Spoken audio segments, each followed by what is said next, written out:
السلام علیکم ورحمۃ اللہ وبرکاتہ۔ بسم اللہ الرحمن الرحیم۔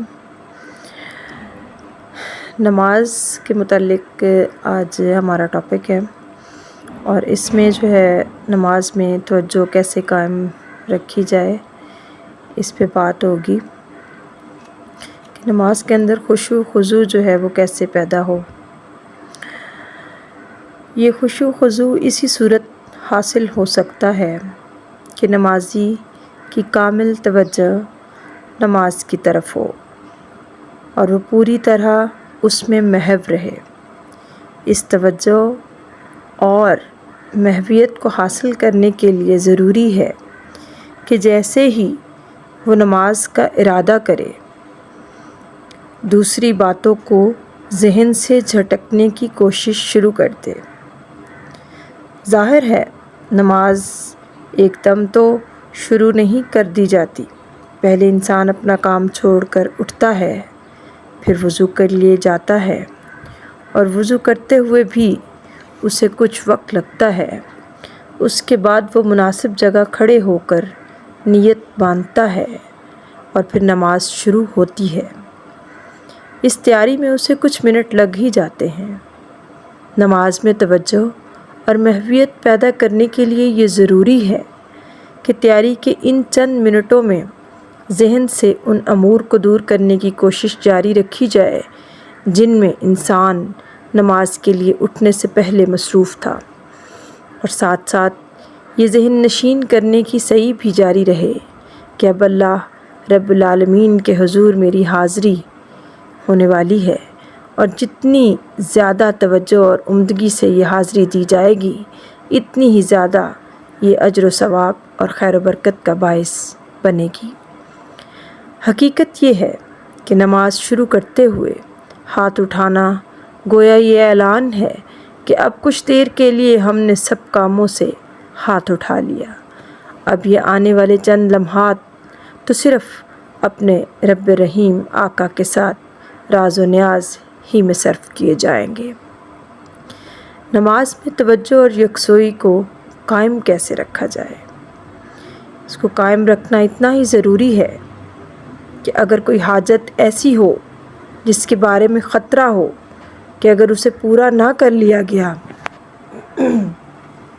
تو نماز کے دوران توجہ قائم نہیں رہ سکے گی، تو اس کے بارے میں حکم ہے کہ اسے نماز سے پہلے پورا کر لیا جائے۔ حضرت عمر رضی اللہ تعالیٰ عنہ بیان کرتے ہیں کہ رسول کریم صلی اللہ علیہ وآلہ وسلم نے فرمایا کہ جب تم میں سے کسی کا رات کا کھانا رکھ دیا جائے اور نماز کی اقامت بھی ہو جائے تو اسے چاہیے کہ پہلے کھانا کھا لے اور جلدی نہ کرے یہاں تک کہ کھانے سے فارغ ہو جائے۔ بخاری شریف کی یہ حدیث مبارکہ ہے۔ نماز کے وقت کھانے کے متعلق یہ احکامات ہیں، لہٰذا اس کے بارے میں ایک اور روایت ہے کہ حضرت ابن عمر رضی اللہ تعالیٰ عنہ کا یہی طریقہ تھا کہ جب ان کا کھانا رکھ دیا جاتا اور نماز کی اقامت بھی ہو جاتی تو وہ اس وقت تک نماز میں نہ آتے جب تک کھانے سے فارغ نہ ہو جاتے۔ اس میں یہی مصلحت ہے کہ اگر بھوک کی شدت ہوگی تو وہ توجہ نماز سے ہٹ جائے گی۔ اسی پر دوسری حاجات کو قیاس کیا جا سکتا ہے۔ جس جائز حاجت کے بارے میں خطرہ ہو کہ اس کو پورا کیے بغیر نماز شروع کر دی تو اس کی شدت بار بار نماز سے توجہ ہٹائے گی، تو اسے نماز سے پہلے پورا کر لینا چاہیے تاکہ نماز میں یکسوئی حاصل رہے۔ نماز میں ادھر ادھر دیکھنا، اس بارے میں کیا احکامات ہیں؟ ایسے ہی نماز میں ادھر ادھر دیکھنا بھی ناپسندیدہ ہے کہ اس سے بھی توجہ نماز کی طرف سے ہٹ جاتی ہے۔ حضرت عائشہ رضی اللہ تعالی عنہا بیان کرتی ہیں کہ میں نے نماز میں ادھر ادھر دیکھنے کے بارے میں رسول خدا صلی اللہ علیہ وآلہ وسلم سے سوال کیا تو آپ صلی اللہ علیہ وآلہ وسلم نے فرمایا کہ یہ تو اچک لے جانا، کیونکہ ادھر ادھر دیکھنے سے شیطان تم میں سے کسی کی نماز کا ایک حصہ یعنی توجہ اور خشوع و خضوع اچک لے جاتا ہے۔ بخاری شریف کی یہ حدیث مبارکہ ہے۔ نماز میں سے توجہ کے ہٹ جانے کا ایک سبب یہ بھی ہوتا ہے کہ کسی ایسی جگہ نماز پڑھنا شروع کر دیا جائے جہاں پاس شور و غل یا کوئی دلچسپ بات چیت ہو رہی ہو۔ ایسے ماحول میں نماز پڑھنے سے لازماً انسان کی توجہ نماز سے ہٹ کر باتوں کی طرف چلی جاتی ہے، اور جب توجہ اس جانب سے ہٹ جائے گی تو پھر خشوع و خضوع کے رہنے کا کیا سوال ہے۔ لہٰذا نماز میں توجہ قائم رکھنے کے لیے ایک احتیاط یہ بھی کرنی چاہیے کہ حتی الامکان ایسی جگہ نماز ادا کی جائے جہاں توجہ کو ہٹانے والے اسباب نہ ہوں۔ نماز کے دوران شیطانی وسوسے۔ نماز سے توجہ ہٹ جانے کا ایک بہت بڑا سبب تو وہ شیطانی وسوسے بھی ہیں۔ نمازی کے دل میں پیدا کرتا ہے۔ جب شیطان یہ وسوسے نمازی کے دل میں پیدا کرتا ہے، جیسے ہی نماز کے لیے ہاتھ اٹھائے جائیں، خیالات کا ایک ریلا ہوتا ہے جو دل و دماغ کو اپنی لپیٹ میں لے لیتا ہے۔ کبھی کی بھولی بسری باتیں بھی نماز میں یاد آ جاتی ہیں۔ اب نمازی ایک مشینی انداز میں رکوع، سجدہ، قیام، قعود بھی کرتا جا رہا ہے، اور جو مختلف چیزیں دوران نماز پڑھنا ہوتی ہیں وہ بھی پڑھتا جا رہا ہے، مگر خدا کی یاد ایک لمحے کے لیے بھی دل میں نہیں آ رہی۔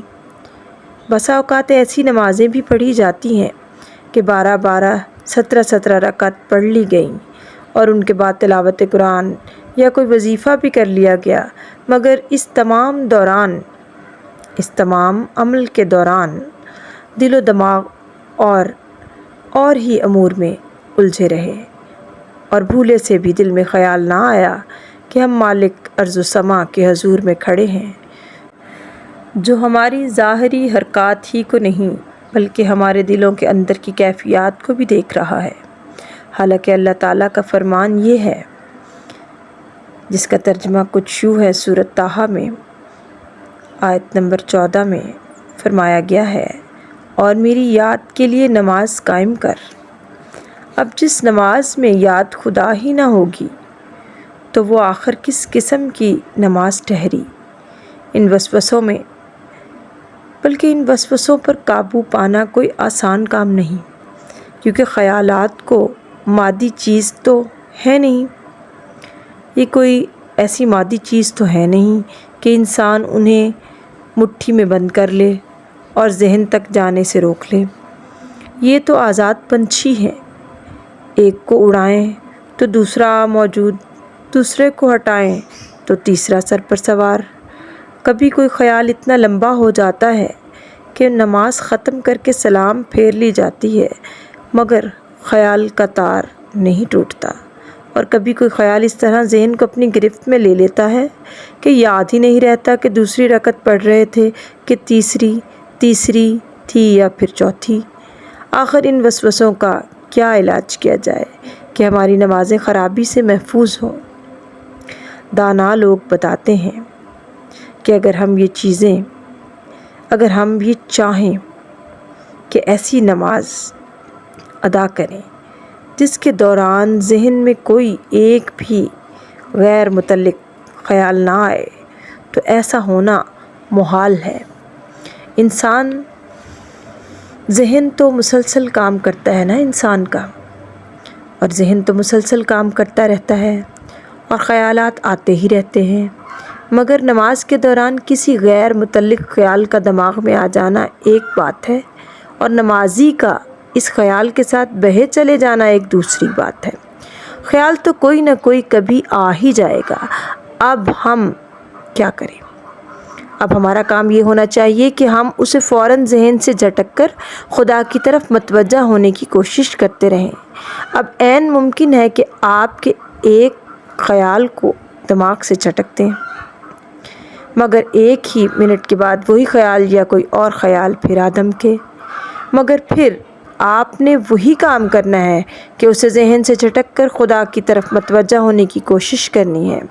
جتنی محنت سے یہ کوشش جاری رکھی جائے گی، خدا کی مہربانی سے نماز میں توجہ اور خشوع و خضوع کی حالت اتنی ہی بہتر ہوتی چلی جائے گی۔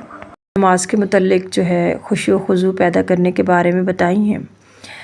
یہ ایک فرسٹ ایپیسوڈ تھا، لیکن اس کا ایک سیکنڈ ایپیسوڈ جو ہے وہ ضرور آپ کے سامنے لاؤں گی، جس میں مزید کچھ حل جو کہ خشوع و خضوع میں ہمارے لیے کارگر ثابت ہوں گے، اور وہ انشاءاللہ کل جو ہے نیکسٹ ایپیسوڈ جو ہے آپ کے سامنے آئے گی اس کی۔ اور آج اجازت چاہوں گی۔ اللہ حافظ، اللہ نگہبان۔